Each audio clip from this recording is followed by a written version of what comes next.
சென்னை தேனாம்பேட்டையில் இரண்டு இருசக்கர வாகனங்கள் நேருக்கு நேர் மோதிய விபத்தில் ஒருவர் உயிரிழந்துள்ளார். விவரங்களோடு செய்தியாளர் அன்பரசன் இணைந்திருக்கிறார். அன்பரசன், விபத்துக்கான காரணம் என்ன? ஒரு நபர் உயிரிழந்திருக்கிறார், அவருடைய விவரம் கிடைச்சிருக்கா? மற்றொரு நபருடைய நிலை என்ன? சென்னை தேனாம்பேட்டை பகுதியில் இரண்டு இருசக்கர வாகனங்கள் நேருக்கு நேர் மோதியதில் ஹெல்மெட் அணியாமல் அதிவேகத்தில் வந்த இளைஞர் சம்பவ இடத்திலேயே உயிரிழந்திருக்கிறார். மேலும் எதிர்ப்புறத்தில், அதாவது ஒரு வழி பாதையில் எதிர்ப்புறத்தில் வந்த நபருக்கு காலில் எலும்பு முறிவு ஏற்பட்டு தற்போது அவர் மருத்துவமனையில் அனுமதிக்கப்பட்டிருக்கிறார். குறிப்பாக சென்னை தேனாம்பேட்டை டாக்டர் நரசிம்மன் சாலை பகுதியில் நேற்று இரவு சரியாக 12 மணி அளவில் இரண்டு இருசக்கர வாகனங்கள் நேருக்கு நேர் மோதி அந்த சம்பவ இடத்திலேயே அழகேசன், அதாவது தேனாம்பேட்டையை சேர்ந்த அழகேசன் என்ற பைக் மெக்கானிக் என்ற இளைஞர் உயிரிழந்திருக்கிறார்.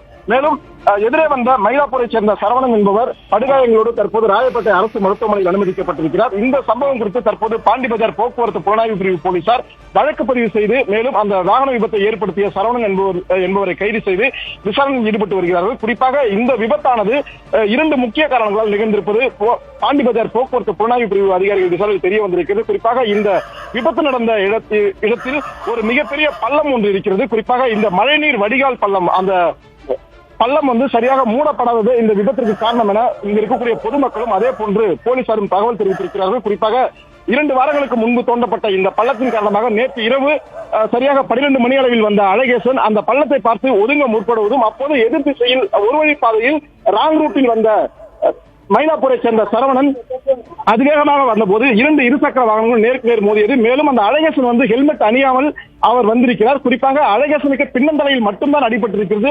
அதே வேளையில் அவர் ஹெல்மெட் அணிந்திருந்தால் உயிர் பெற்றிருக்க கூடும். ஏனென்றால் பின்னந்தலையில் மட்டும்தான் அடிபட்டிருக்கிறது, வேறு இடங்களில் அவருக்கு அடிபடவில்லை என பாண்டிபஜார் போக்குவரத்து புலனாய்வு பிரிவு போலீசார் தகவல் அளித்திருக்கிறார்கள். குறிப்பாக இந்த விபத்தானது இந்த சாலையில் இருக்கக்கூடிய மிகப்பெரிய பள்ளத்தின் காரணமாக ஏற்பட்டது என்கின்றனர் போலீசாரும் அதே போன்ற பொதுமக்களும். இங்க இருக்கக்கூடிய பொதுமக்கள் இந்த பள்ளத்தை உடனடியாக அரசு மூட வேண்டும் என்று கோரிக்கை வைத்திருக்கிறார்கள். அது தொடர்பான சிசிடிவி காட்சிகள் தற்போது வெளியாகி மிகப்பெரிய ஒரு பரபரப்பை ஏற்படுத்தியிருக்கிறது. விவரங்களுக்கு நன்றி அன்பரசன்.